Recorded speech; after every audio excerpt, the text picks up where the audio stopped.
Dear student, अस्सलाम वालेकुम. My name is Shkil Anjum. I am your physics teacher. हम लोग आज नया चैप्टर नंबर 12 स्टार्ट करने लगे हैं जिसका नाम है ज्योमेट्रिकल ऑप्टिक्स. तो इस चैप्टर में हम लोग ऑप्टिक्स शीशे के बारे में पढ़ेंगे. ज्योमेट्री, जैसे ज्योमेट्री से लफ्ज़ निकला हुआ है उसके बारे में, उसमें है क्या कि हम लोग कुछ लाइंस ड्रा करके लेंसेज वगैरह के बारे में, नॉलेज के बारे में पढ़ेंगे. पहले डेफिनेशन है यहाँ पर सफेरिकल मिरर की. सफेरिकल मिरर से पहले मैं आपको कुछ इसके बारे में, चैप्टर के बारे में, रिफ्लेक्शन ऑफ लाइट के बारे में कुछ बताना चाहता हूँ कि जब लाइट किसी मीडियम में एंटर होती है तो वहाँ से टकराने के बाद उसका कुछ हिस्सा जो बाउंस बैक करता है, टकरा कर वापस आता है, इस चीज़ को हम रिफ्लेक्शन ऑफ लाइट का नाम देते हैं. फिर रिफ्लेक्शन ऑफ लाइट के दो लॉज भी होते हैं. नंबर एक कि द इंसिडेंट रे होती है जो किसी सोर्स से निकल रही होती है. रिफ्लेक्टेड रे जो किसी मीडियम से टकराने के बाद वापस आती है, और नॉर्मल जो होता है वो उस पर परपेंडिकुलर. तो incident ray, reflected ray, normal at the point of incidence are lie in the same plane. दूसरा हमारे पास क्या है कि the angle of incidence is equal to the angle of reflection. के एंगल ऑफ इंसिडेंस को हम आई से ज़ाहिर करते हैं, एंगल ऑफ रिफ्लेक्शन को हम आर से ज़ाहिर करते हैं. वो दोनों के आपस में इक्वल होते हैं. ये दोनों लॉज ऑफ रिफ्लेक्शन थे. उसके बाद हम लोग डिस्कस करते हैं सफेरिकल मिरर को. A mirror whose polish reflecting surface is a part of hollow sphere of glass और plastic is called a spherical mirror. ऐसा मिरर जो कि एक साइड से पॉलिश होता है और उस पर लाइट जब पड़ेगी तो वो रिफ्लेक्ट करेगी. सरफेस एक हिस्सा उसका रिफ्लेक्ट करेगा और वो हॉलो सफेयर खोखली सतह का हिस्सा होता है. वो ग्लास का भी हो सकता है या प्लास्टिक की. इस चीज़ को हम किसका नाम देंगे? सफेरिकल मिरर का. फिर उसके बाद सफेरिकल मिरर की दो टाइप्स होती है. एक होता है कनकेव मिरर, एक होता है कन्वेक्स मिरर. कनकेव मिरर कौन सा होता है? जिसकी इनर साइड जो होती है रिफ्लेक्ट करती है और बाहर वाली साइड जो है वो पॉलिश होती है. जबकि कन्वेक्स मिरर क्या होता है? वो हमारे पास होता है जिसकी आउटर सरफेस रिफ्लेक्ट करती है और इनर वाली क्या होती है? पॉलिश होती है. तो इसके बारे में एक सवाल आप लिख लेंगे अपनी बुक का पेज नंबर अगर आप लोग निकालेंगे, पेज नंबर 38. तो यहाँ पर एक शॉर्ट क्वेश्चन लिख लेंगे. Define spherical mirror.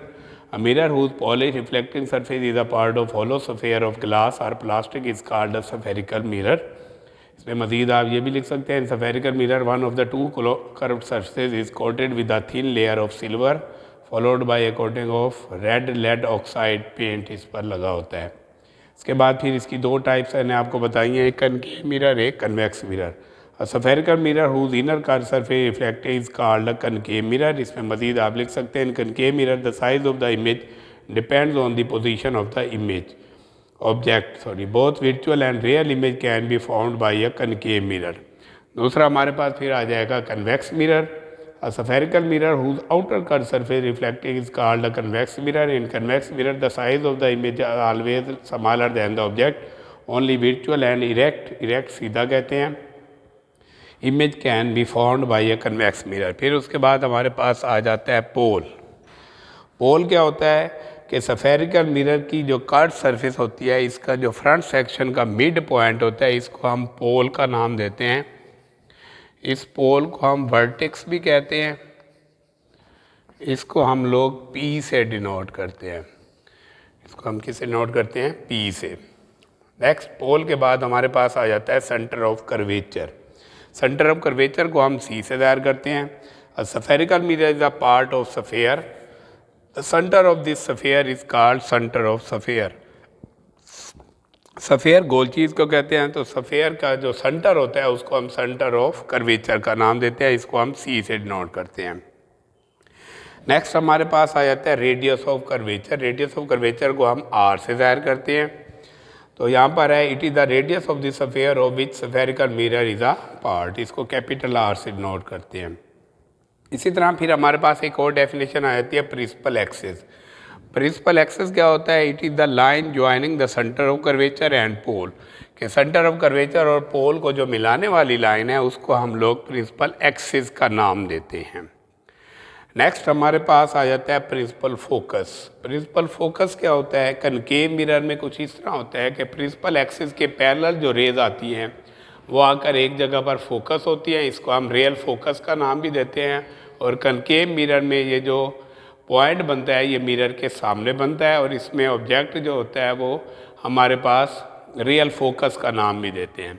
जबकि कन्वेक्स मिरर में क्या होती है, रेज जब प्रिंसिपल एक्सिस के पैरेलल आती हैं तो वो डाइवर्ज हो जाती हैं, जबकि कनकेव मिरर में क्या होती हैं, कन्वर्ज हो जाती हैं। कन्वर्ज का मतलब एक ही जगह पर आकर इकट्ठी होती हैं। जबकि कन्वेक्स मिरर में यह प्रॉपर्टी है, रेज जब आती हैं तो मिरर से टकराने के बाद वो डाइवर्ज हो जाती हैं, फैल जाती हैं।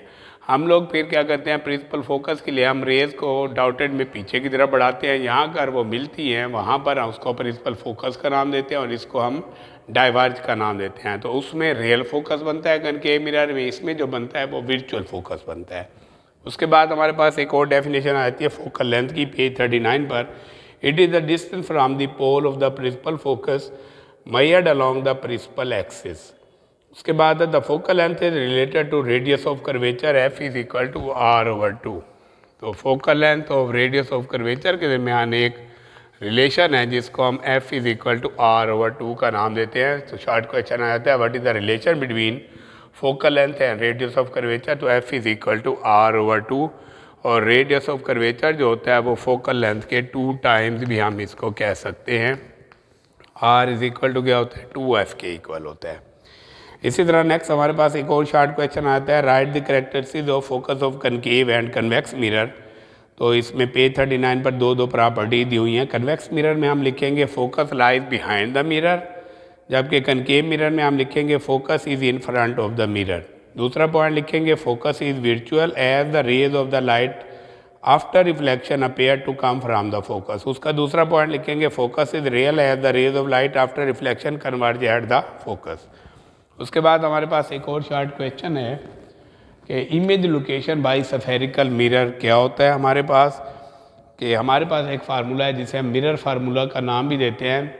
तो इसमें हम लोग बताएंगे the relation between the object distance p, image distance q and focal length f is called mirror formula. और इसकी रिलेशन क्या होती है, 1/f is equal to 1/p plus 1/q। तो आप लोग पेज नंबर 40 पर एक शॉर्ट क्वेश्चन लिखेंगे, what is mirror formula, right it's relation. Mirror formula is the relationship between object distance p, image distance q from the mirror and focal length f of the mirror. Formula आएगा 1/f is equal to 1/p plus 1/q।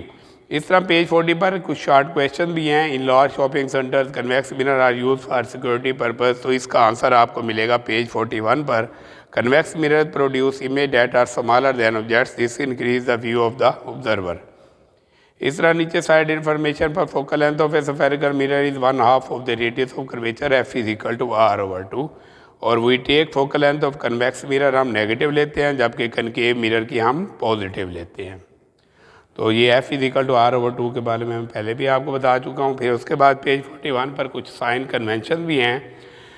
इसमें object का distance p है, जबकि positive होगा real object होगा, negative होगा virtual object. इसी तरह इमेज डिस्टेंस q है, रियल इमेज होगा, जबकि नेगेटिव होगा तो virtual image. Focal length f होगी, कनकेव मिरर के लिए पॉजिटिव होगी, कन्वेक्स मिरर के लिए नेगेटिव होगी। फिर उसके बाद हमारे पास एग्जाम्पल आ जाती है 12.1 जो कि हमारे शॉर्ट सिलेबस में इंक्लूडेड है। इसकी मैं स्टेटमेंट पढ़ रहा हूँ। Convex mirror use to reflect light from an object distance.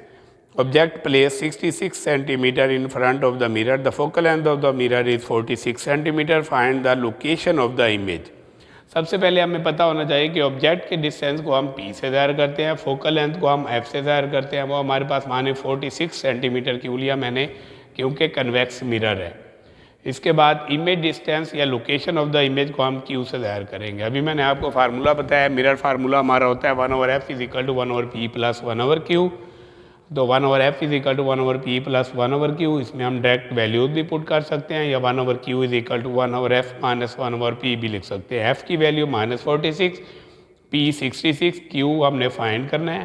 Plus के 66 इधर आगे हमारे पास माइनस के हो जाएंगे और 3036 इन दोनों को जब मल्टीप्लाई करेंगे 46 और 66 को, तो ये LCM आ जाएगा 3036 आ जाएगा। तो LCM जब हम लेंगे तो 3036 को 46 से डिवाइड करेंगे तो वो आ जाएगा 66। फिर 3036 को हम 66 से डिवाइड करेंगे तो वो आ जाएगा 46, उसको 1 से मल्टीप्लाई करेंगे। -66 -46 इन दोनों को जब ऐड करेंगे तो माइनस के 1 1 2 हो जाएगा 3036। तो इसको हमने क्योंकि Q निकालना है तो इसको रेसिप्रोकल ले लेंगे, Q is equal to -3036 over 112 आ जाएगा, डिवाइड करेंगे Q की वैल्यू -27 सेंटीमीटर आ जाएगा। 12.2 एग्जाम्पल है इसी तरह। Object is place 6 centimetre in front of a concave mirror that has focal length 10 centimetre, determine the location of the image.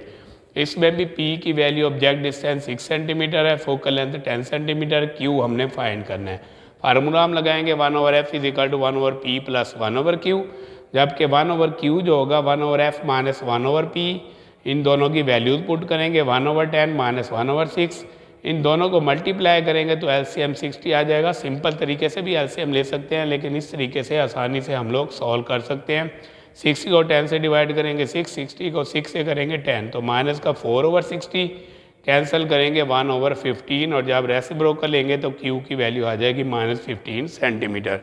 उम्मीद करता हूँ अब तक मैंने आपको जो स्फेरिकल मिरर के बारे में बताया और एग्जांपल 12.1 12.2 कराई है तो आपको अच्छे तरीके से समझ आ गई होगी। अगर कोई बात समझ नहीं आए तो आप मेरे व्हाट्सएप नंबर पर कॉन्टैक्ट कर सकते हैं। Thank you very much.